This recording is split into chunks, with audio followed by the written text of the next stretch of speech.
This feels like a brand new project for Naughty Dog. It's probably the scariest thing I've ever done, was try to remake this game, because I'm remaking arguably one of the greatest games ever made. So is that everything you hoped for? What you're seeing is so much closer to the original, very expansive vision for what this game was going to be. When we were working on the first game, we hit our limit, right? We hit how much the PlayStation 3 could do as far as how dense the foliage could be, the kind of shadows we could have, the lighting models. And now it's like to have all of that really be up like 2 generations past when we first made that game is staggering. Like there's parts where like I just paused the game and like I can't believe what I'm playing.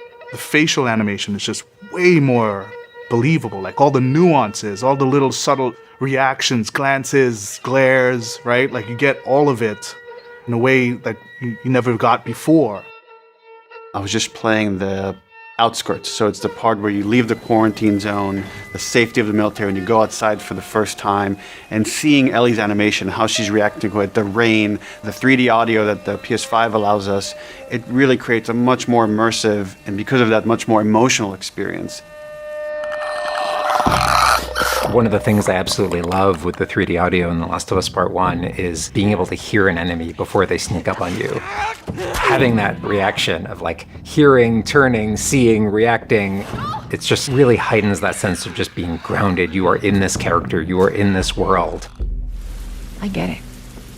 So we have haptics from the weather.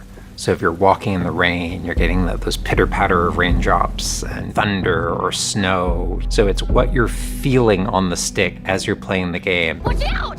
Playing as Joel with these hunters coming over like a wall and they're trying to like pin me and Ellie. And I'm feeling the haptics as I pull the trigger, feeling the haptics as I'm getting hit. I'm actually, as I talk about it now, I'm like excited to go back and like replay that sequence. I'm way more invested in ways that I didn't think I can feel.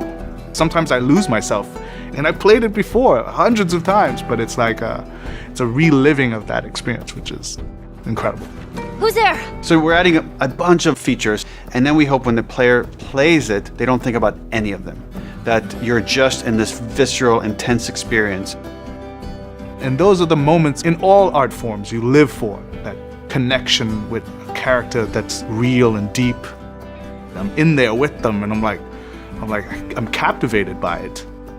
It's the high tension moments, it's the low tension moments, it's all of it feeling grounded, feeling lost in the story and going along the journey of these characters.